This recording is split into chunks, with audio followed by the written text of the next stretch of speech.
कभी ऐसा हुआ है कि आप थिएटर में बैठे हों, लाइट्स ऑफ हो, स्क्रीन पर हीरो की एंट्री हो और सीटियां बजने लगे। सबको पता होता है कि अब यही हीरो जीतेगा, यही विलन को हराएगा और कहानी उसी रास्ते पर चलेगी। लेकिन अब जरा आंख बंद करके सोचिए, एक वक्त था जब हीरो की एंट्री पर नहीं, हीरो की जर्नी पर तालियां बजती थी। जब फिल्म शुरू होते वक्त हमें एंड का अंदाजा नहीं होता था, बल्कि क्यूरियोसिटी होती थी कि ये इंसान आखिर बनेगा क्या। पुराना बॉलीवुड यहीं से अलग था, वो कहानी से शुरू होता था। आज का बॉलीवुड अक्सर स्टार से शुरू होता है, और सबसे दिलचस्प बात यह है कि आज साउथ इंडियन सिनेमा उसी पुरानी सोच को अपने मॉडर्न तरीके से फिर से जिंदा कर रहा है।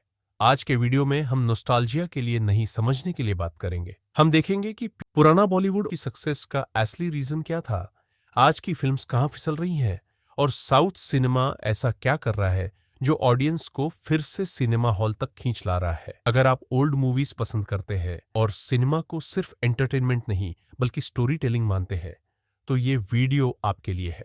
पुराने बॉलीवुड की सक्सेस का रीजन सिर्फ रोमांस या गाने नहीं थे, उसका असली रीजन था प्लानिंग। उस समय फिल्म बनाना ग्लैमरस नहीं होता था, लेकिन डिसिप्लिन्ड होता था। पहले कहानी लिखी जाती थी, फिर उसी कहानी को बार बार तोड़कर दोबारा लिखा जाता था। स्क्रिप्ट लॉक होती थी, कैरेक्टर्स डिफाइन होते थे, हीरो के फ्लॉज लिखे जाते थे। उसके बाद कास्टिंग होती थी, इसलिए फिल्म स्टार के लिए नहीं, कहानी के लिए बनती थी।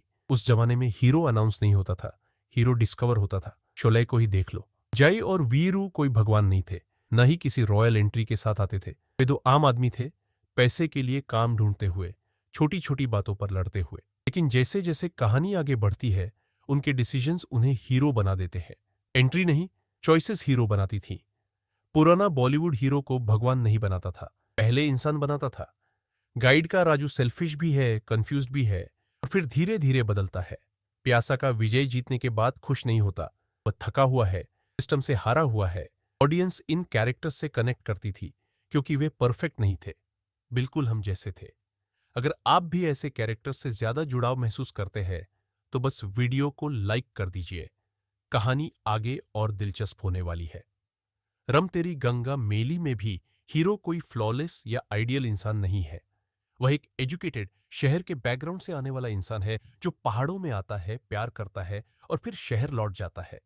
वह गलत डिसीजंस लेता है, जिम्मेदारी से भागता है, और कहानी का दर्द सिर्फ सिस्टम से नहीं बल्कि हीरो की चॉइसेस से भी पैदा होता है। इसलिए यह फिल्म याद रहती है, क्योंकि यहां हीरो भी कहानी के दर्द का हिस्सा है।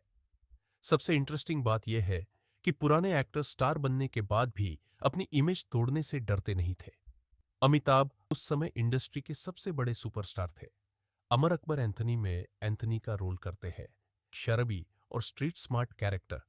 और स्टार इमेज कहानी के ऊपर नहीं होती थी, कहानी स्टार को शेप करती थी। इसलिए ऑडियंस को लगता था कि यह एक्टर नहीं, ये कैरेक्टर है। आज का बॉलीवुड यहीं पर फिसलता है। आज पहले स्टार फिक्स होता है, डेट्स लॉक होती है, बजट डिसाइड होता है, फिर राइटर्स से कहा जाता है कि इस इमेज के हिसाब से कहानी बना दो। हीरो गलती नहीं करता, हीरो पहले फ्रेम से जीत रहा होता है। और जब हीरो पहले ही जीत रहा हो, तो जर्नी का मजा कहां बचता है। इंडस्ट्री रिस्क लेने से डरती है, इसलिए रीमेक्स, सीक्वल्स और सेफ फॉर्मूलास पर ज्यादा भरोसा करती है। यहीं से साउथ इंडियन सिनेमा अलग दिखता है। साउथ सिनेमा आज भी फिल्म को कहानी से शुरू करता है। वहां हीरो स्टार हो सकता है, लेकिन कैरेक्टर हमेशा सेंटर में होता है। पुष्पा का पुष्पा पहले एक मजदूर है, नीचे से ऊपर चढ़ने वाला कैरेक्टर। केजीएफ का रॉकी भी पहले गरीब है, सिस्टम से लड़ता हुआ इंसान है। उनकी एंट्री पावरफुल होती है, लेकिन उससे पहले कहानी उन्हें तोड़ती है, उनके फ्लॉज दिखाती है। इसलिए जब वे ऊपर उठते हैं, तो ऑडियंस सिर्फ सीटियां नहीं बजाती, इमोशन के साथ क्लैप करती है। साउथ सिनेमा का सबसे स्ट्रॉन्ग पॉइंट है प्लानिंग और कैलकुलेटेड रिस्क।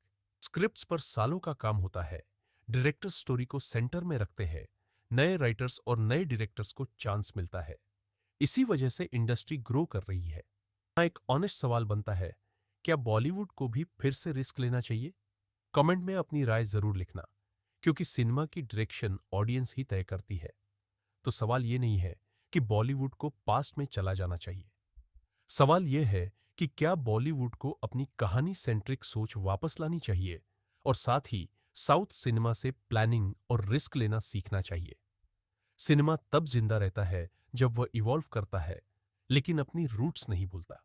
और अगर आपको सिनेमा के ऐसे हिडन पैटर्न्स, इंडस्ट्री के रियल रीजंस और स्टोरी टेलिंग के सीक्रेट्स पसंद आते हैं, तो सिनी डिटेक्टिव को सब्सक्राइब करना बिल्कुल नेचुरल है, क्योंकि यहां हम सिर्फ फिल्म नहीं देखते, सिनेमा को समझते हैं।